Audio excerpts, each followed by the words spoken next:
Hi, this is Dr. Rochelle Suri and welcome to Greshova Break Free.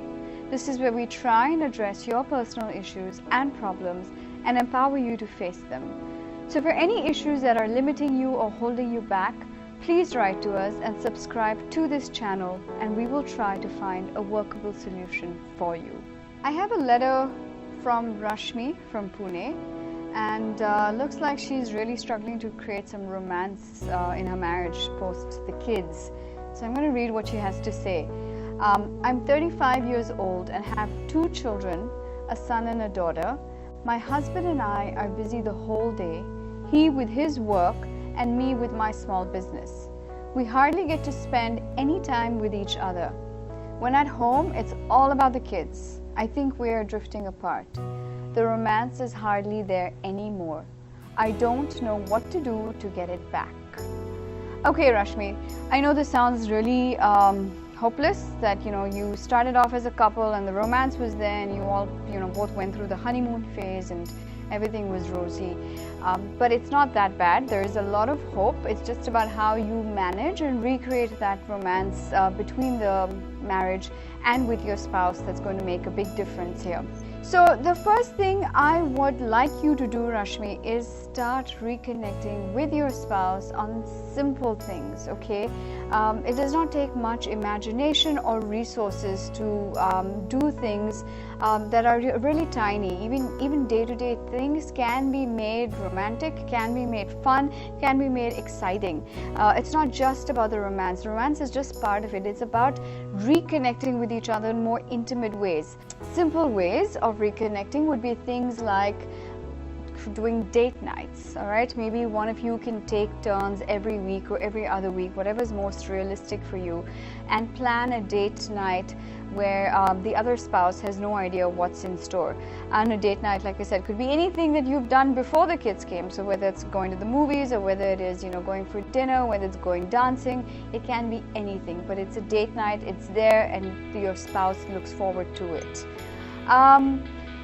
Even going out a little more, so things like going for walks, okay? They're so simple, but they can really make a difference. Even going for an evening walk, and it doesn't have to happen every day of the week. Even if it happens about 2 or 3 times, where you can just spend about 30 minutes to even an hour with each other, just going for a walk, maybe exploring different routes in your neighborhood, or maybe driving also somewhere, going for a drive.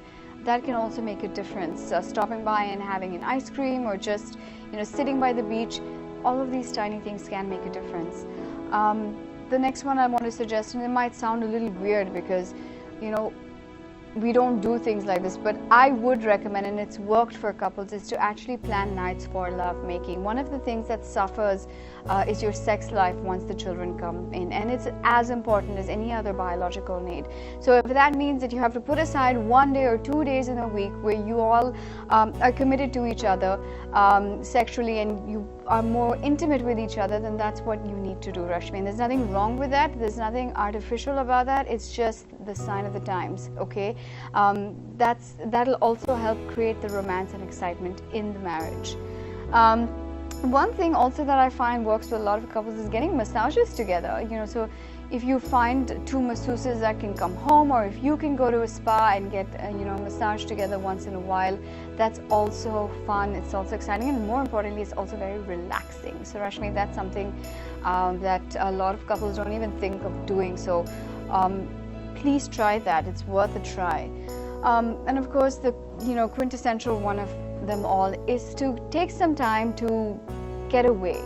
So even if it is for the weekend, even if it is just a couple of hours outside of the city, it breaks the monotony. It gives you something different to do, and of course it's just a breath of fresh air, right, to get out of the city, the hustle and bustle and the chaos of the family.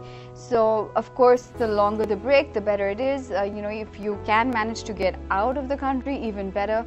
But if you can't, then even small weekend getaways make a big difference. All right, so those are the simple things that you can do. The second idea that I would like to recommend is to create a wish list. Now, what's a wish list? Before I even tell you what a wish list is, I want to say that couples sometimes expect their spouse to read their minds. Okay, so why hasn't my husband done this, or why hasn't my husband said this to me, or why hasn't my wife cooked the special meal?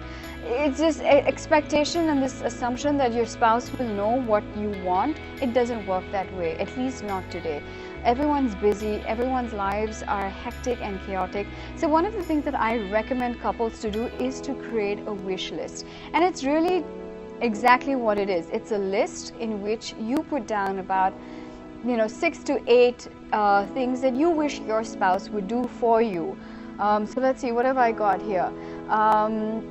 It could range from anything to cooking a special dish, or even asking for a back rub or a foot massage, or participating in a fun activity that usually your spouse may not want to participate, like maybe playing a sport, or watching particular movies, anything of that sort that is that's going to change it up a little for your spouse. Any activity also that's romantic, okay, that maybe you expect your spouse to know or deliver, but if you just put it on your wish list, it's going to make a big difference. It's going to spice up the relationship.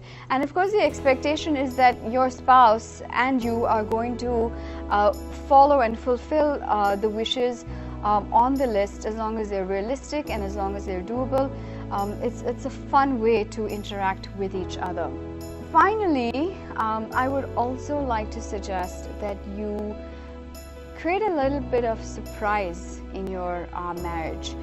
Creating an element of surprise in the relationship reduces the monotony of life. There's nothing more exciting and nothing more pleasant than being surprised by your spouse, because that's telling that your spouse has put a lot of thought, has put a lot of consideration into making an event happen, or creating a little bit of excitement in your life. Things like spending a night in a hotel, okay? So if you can organize that and suddenly surprise your spouse by, even in the city, just go away for the night and spend the night in a hotel and use the hotel facilities and just make it, a night and a day out of it. Or maybe you cook a full course meal for your spouse that takes a lot of time and takes a lot of effort, because it shows that you care. Or maybe even doing things like surprising him or her with a family visiting. Okay, maybe your spouse has expressed that, they want, they haven't seen a family or friend in so long, and you organize that to happen. Those are things that take your spouse by surprise, and it just makes your spouse really happy. It, like I said, adds to that monotony of the a marriage life and a family life where it's all about doing the chores and doing the tasks. It breaks that monotony. So creating any kind of element of surprise is going to make a big difference, no matter how big or small. So Rashmi, I hope that this was helpful to you, and to all those couples that are struggling with this problem. It's a very common phenomenon to lose that excitement and romance once the children come in. But like I said, it's not a lost cause.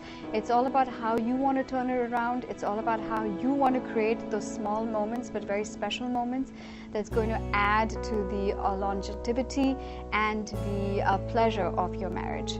So I hope this was helpful, and thank you for joining us. This program was brought to you by Guru Shobha and One Network.